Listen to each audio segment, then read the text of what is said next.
As cicatrizes são um fator que costuma ocupar as principais preocupações dos pacientes que vão se submeter a uma cirurgia, principalmente na área plástica. Infelizmente, podem surgir algumas alterações nessas cicatrizes, que podem comprometer toda a estética da cirurgia. Mas não vamos nos desesperar. Vamos conhecer quais são estas alterações e as possíveis soluções para cada uma. Basicamente, tem 5 complicações mais prováveis de acontecer na cicatriz. Então, tem a cicatriz hipertrófica, que é aquela cicatriz que fica mais grossa, mais larga, que é mais rígida, mas que ainda está dentro daquela área que foi lesada. Tem o queloide, que é um problema à parte, que é como se fosse uma cicatriz hipertrófica, só que maior. O queloide seria, por exemplo, mais ou menos o bolo que extravasa da forma. Então você tem uma lesão e o queloide vai ser uma cicatriz muito maior que a lesão inicial. Tem a cicatriz atrófica, que é aquela cicatriz que fica deprimida. E tem as alterações nas cores da cicatriz. Então tem a cicatriz hipercrômica, que é aquela cicatriz que fica muito escura, mais escura do que a pele normal da pessoa. E tem as cicatrizes hipocrômicas, que são as cicatrizes que ficam mais claras do que a pele da pessoa. E como se trata essas diferentes complicações cicatrizes? Existem vários tipos de tratamento possíveis. Então, para ficar mais fácil de entender, nós vamos fazer o seguinte. Vamos esquecer um pouco do queloide, porque o queloide é um caso à parte, nós vamos deixar para falar ele no fim. Vamos falar a respeito dos tratamentos possíveis para todos esses tipos de cicatrizes, com exceção do queloide. Então, como é que seria o tratamento cirúrgico? Você tem uma cicatriz desses 4 tipos que a gente falou. Você pode anestesiar a área, remover essa cicatriz e simplesmente fazer uma outra cicatriz no lugar. Não necessariamente a outra cicatriz vai desenvolver o mesmo problema que foi desenvolvido no início. Então você pode conseguir uma cicatriz melhor simplesmente através da remoção daquela cicatriz que está com problema e fazendo uma cicatriz nova. Essa é uma modalidade. As cicatrizes que são elevadas, como por exemplo as cicatrizes hipertróficas, a gente pode usar algumas substâncias que ajudam o organismo a remover aquele excesso de material de cicatrização que foi depositado. Então pode usar corticoide. Tem uma substância que se chama bleomicina. A bleomicina ela é um quimioterápico. Ele é uma substância usada no tratamento do câncer. Mas ela tem a propriedade de reduzir a quantidade de material cicatricial depositado numa cicatriz. Então ela pode ser usada na cicatriz hipertrófica. Existe uma outra forma de tratamento, que é com o uso da radioterapia, beta-terapia. Então, o mesmo aparelho de radioterapia que faz o tratamento do câncer, ele pode ser usado na prevenção, principalmente, do queloide da cicatriz hipertrófica. Para as alterações de cor, é um pouco mais complexo o tratamento. Primeiro precisa definir o que aconteceu que levou àquela alteração.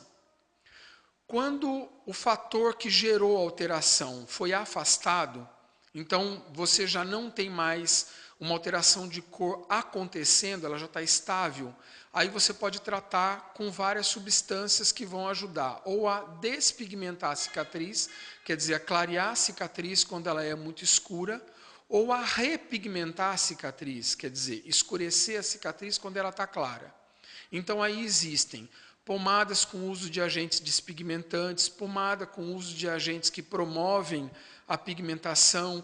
Às vezes, a pessoa tomar um pouco de sol quando a cicatriz é acrômica, é hipocrômica, ajuda ela a ficar mais escura.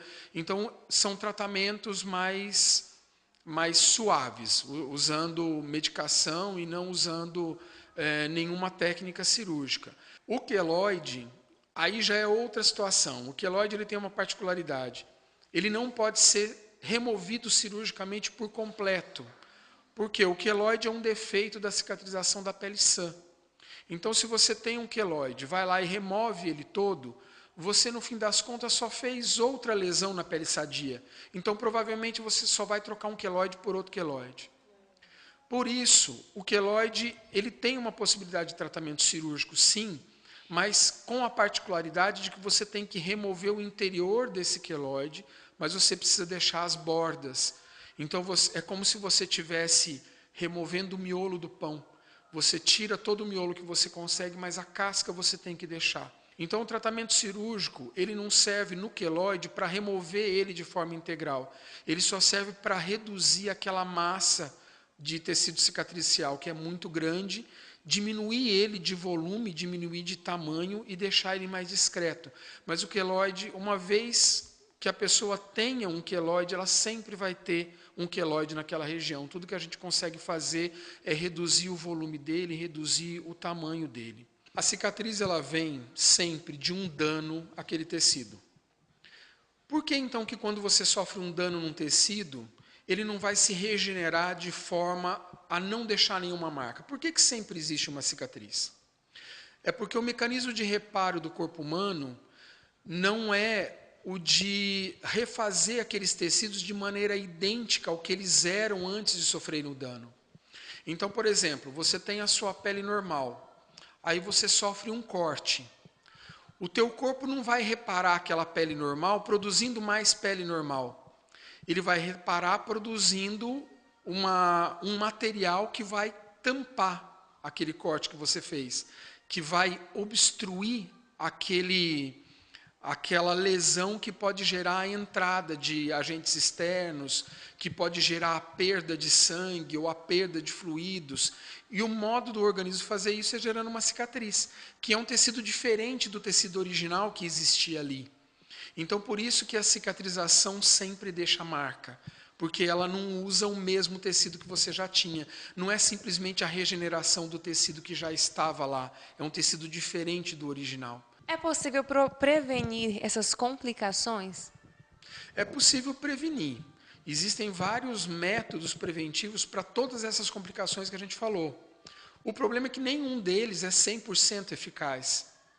A previsão de quando vai acontecer não é 100% eficaz.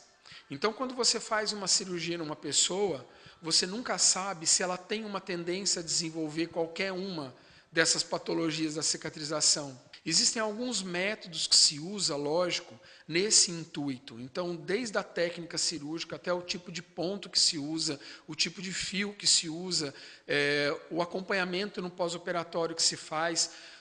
Existem aí embutidos vários agentes preventivos para que a cicatrização ocorra da melhor maneira possível. Mas a eficiência não é 100%. Então, às vezes, mesmo com tudo isso, ela vai demonstrar uma cicatriz que não é tão boa quanto você queria. O que a gente faz de mais efetivo é, quando a cicatrização chega em uma fase, na segunda fase dela, que é a fase em que o organismo começa a depositar aquele material cicatricial numa quantidade mais significativa, então essa fase ela precisa ser bem acompanhada. Quando a gente percebe que a pessoa tem uma tendência a depositar uma quantidade muito grande, acima do normal, então já se entra com outros fatores preventivos mais intensos, que não se entra de maneira cotidiana, em todo mundo. Então, se você nota a tendência, você já começa com esses fatores preventivos mais específicos, pensando naquele problema que a pessoa está apresentando mesmo, mas ela já está apresentando. Então, você tenta tratar numa fase precoce, os resultados são melhores do que se você deixa evoluir o problema para começar a tratar quando ele já está instalado. Sem dúvida, os resultados são melhores, mas ainda assim você já está tratando a complicação. Já não é mais uma prevenção, já é um tratamento. Então, essa segunda fase precisa estar mais adiantada para você perceber que existe aquela tendência. Então, na prática mesmo, a gente vai começar a perceber que aquela cicatriz está mostrando alguma anormalidade depois de 45, 60 dias, que é quando a gente começa a ver algo que não está certo e pode intervir. Antes disso, tudo parece muito bonito.